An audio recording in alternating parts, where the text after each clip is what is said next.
If you've ever felt like you're drowning in tasks, commitments, sticky notes, and overwhelmed by the endless to-dos, this one's for you. By the end of this video, you will have a clear roadmap to stress-free productivity. So, buckle up, hit that subscribe button for more personal development and productivity videos like this one. Now let's get straight into the video. Today, we're diving into the transformative world of getting things done by David Allen. Now let me share a story that might resonate with many of you. Meet Emily, a hardworking mother of two energetic children, Jack and Lily. Emily was a dedicated project manager at a high-profile firm known for her excellent organizational skills at work. However, when it came to managing her home life, chaos was her lifestyle. Emily's day started as the persistent sound of the alarm clock echoed through the room, urging her to start the daunting task of getting her two children ready for school. As Emily rubbed her eyes and yawned, she glanced at the clock and gasped. It was already much later than she had intended. Frantically, she rushed into the children's room, waking them up with a sense of urgency.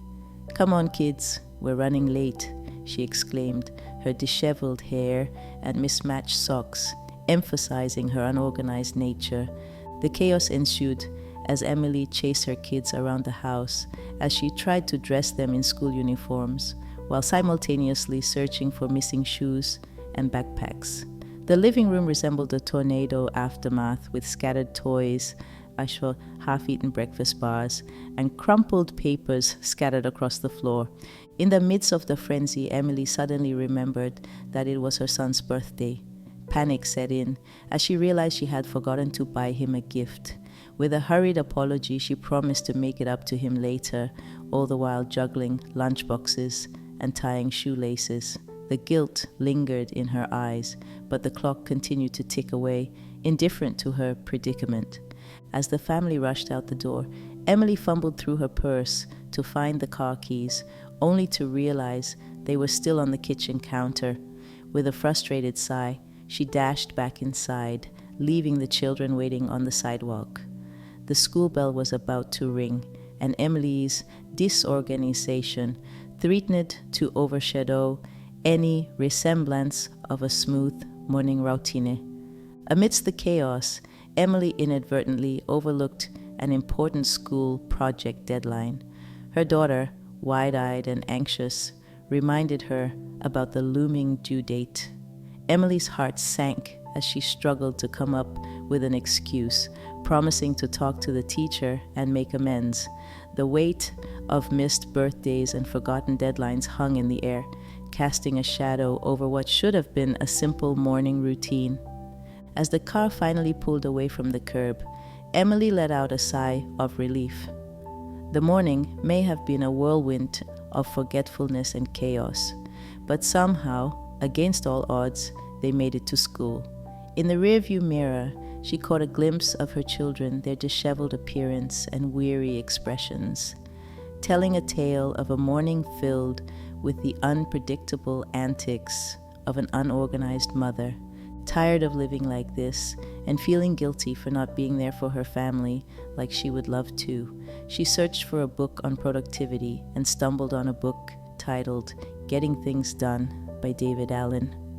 Intrigued, she decided to give it a try, hoping it would unlock the secrets to balancing her demanding job and family life. As Emily delved into the book, she discovered a world of productivity hacks and strategies that seemed tailor-made for her chaotic existence. The first principle she embraced was prioritization. David Allen emphasized the importance of identifying the most crucial tasks and tackling them first. Emily realized that she had been drowning in a sea of minor tasks, neglecting the big picture. Armed with this newfound wisdom, Emily started creating daily to-do lists, categorizing tasks based on urgency and importance. She began each day by focusing on the high-priority items, ensuring that critical work deadlines were met and her children's needs were attended to promptly. The second principle that resonated with Emily was time blocking. David Allen suggested breaking the day into focused, uninterrupted blocks of time dedicated to specific tasks. Emily implemented this by designating specific time slots for work, family, and personal activities. She set boundaries, turning off her phone during work hours and designating quality time with her family. At first, the adjustment was challenging, but Emily persisted.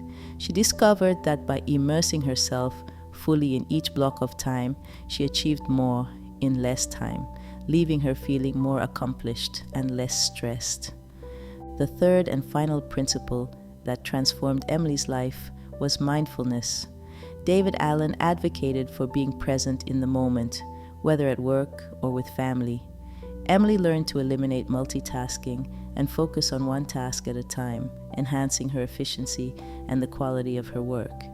As weeks passed, Emily's transformation became apparent. Her colleagues noticed her increased productivity and calm demeanor. The once overwhelming chaos of Emily's life had transformed into a well-orchestrated symphony of work and family harmony. Her journey from a stressed, time-strapped mother to a composed and productive powerhouse was a testament to the transformative power of David Allen's wisdom.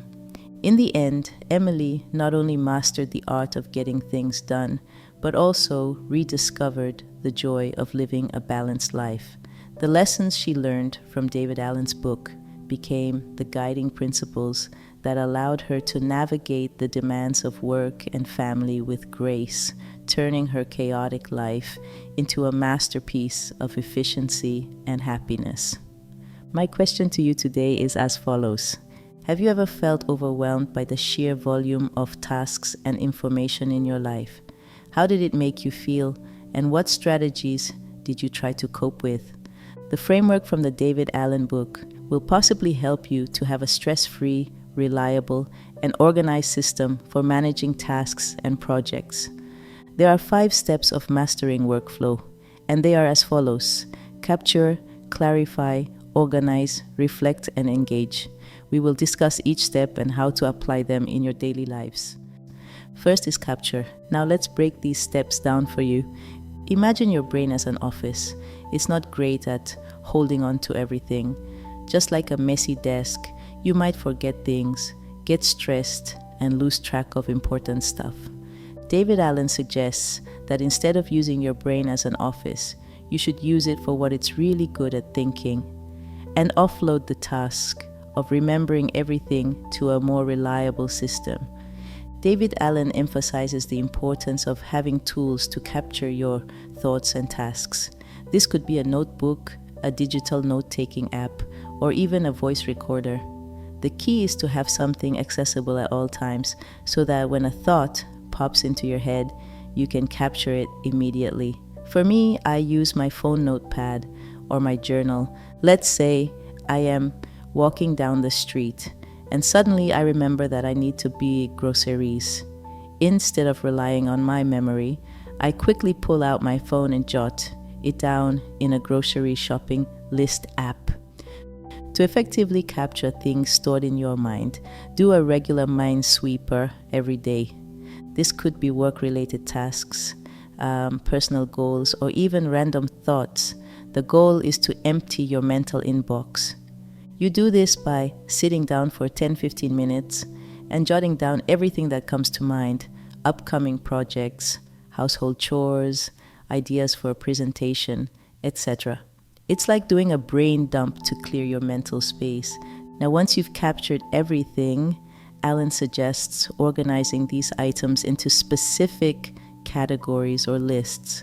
This helps you easily review and prioritize your tasks later. You might categorize your captured items into lists like work tasks, personal projects, errands, and so on. This way, when you're planning your day, you can quickly refer to these organized lists. At the end of each day, review what you've accomplished and what's left on your list. Update your lists and capture any last-minute thoughts or tasks. Let's say you realize you completed the dentist appointment, finished the work report, but forgot to pick up the birthday card. Capture this oversight and plan to do it tomorrow. Also, before finishing for the day, set out your tasks and priorities for the next day.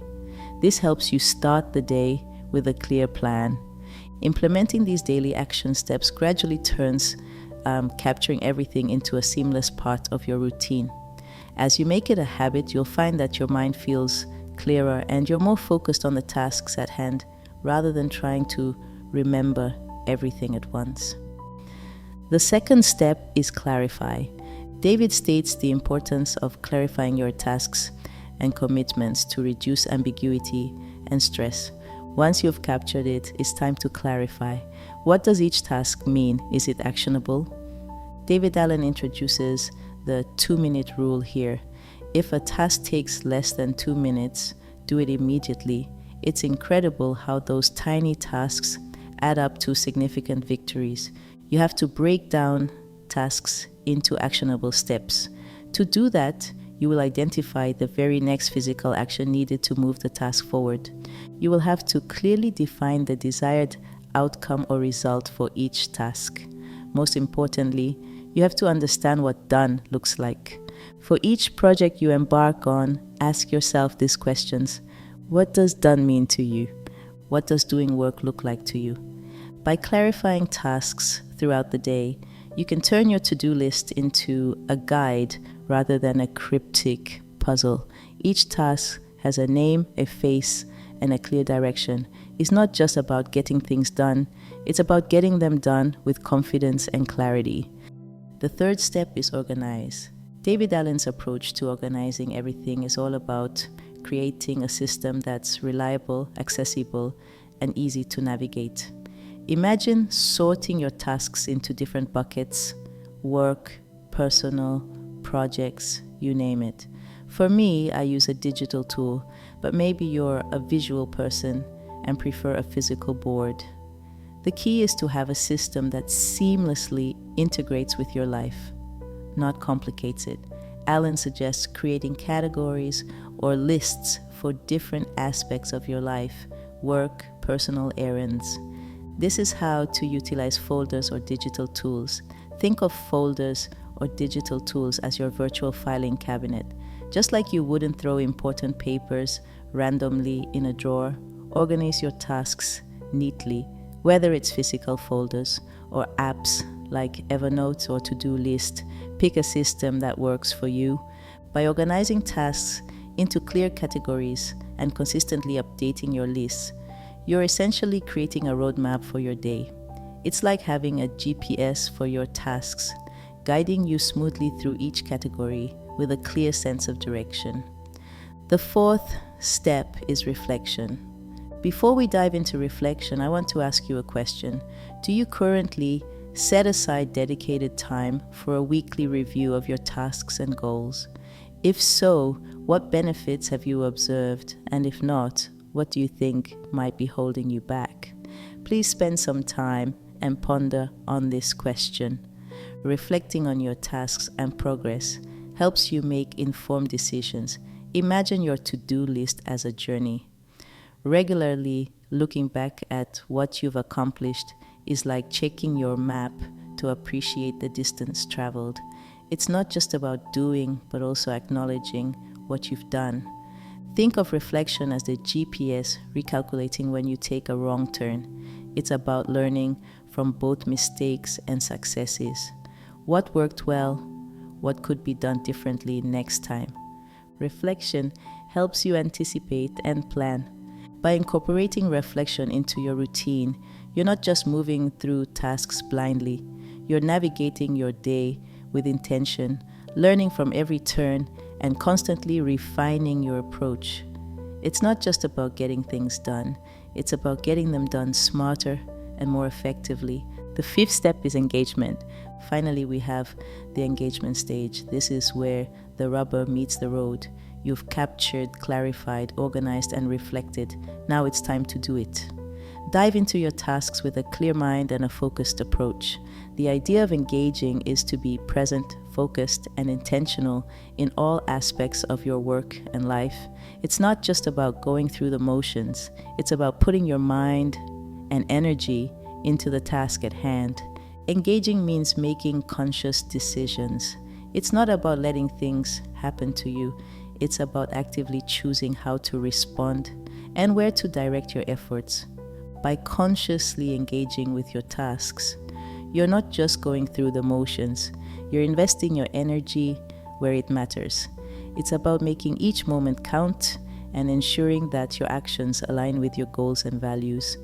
As we wrap up this deep dive into getting things done, remember that this methodology is not a strict set of rules. It's a flexible framework, a toolkit that you can tailor to your life. Emily's story is just one example of how these principles can transform your productivity landscape. So give it a shot, tweak it to fit your style, and let us know in the comments how it works for you. If you found value in this video, don't forget to hit that subscribe button. Also, if you would like to learn more about increasing your productivity and overcoming procrastination, click the link below and watch the productivity webinar. Until next time, stay productive and stay awesome.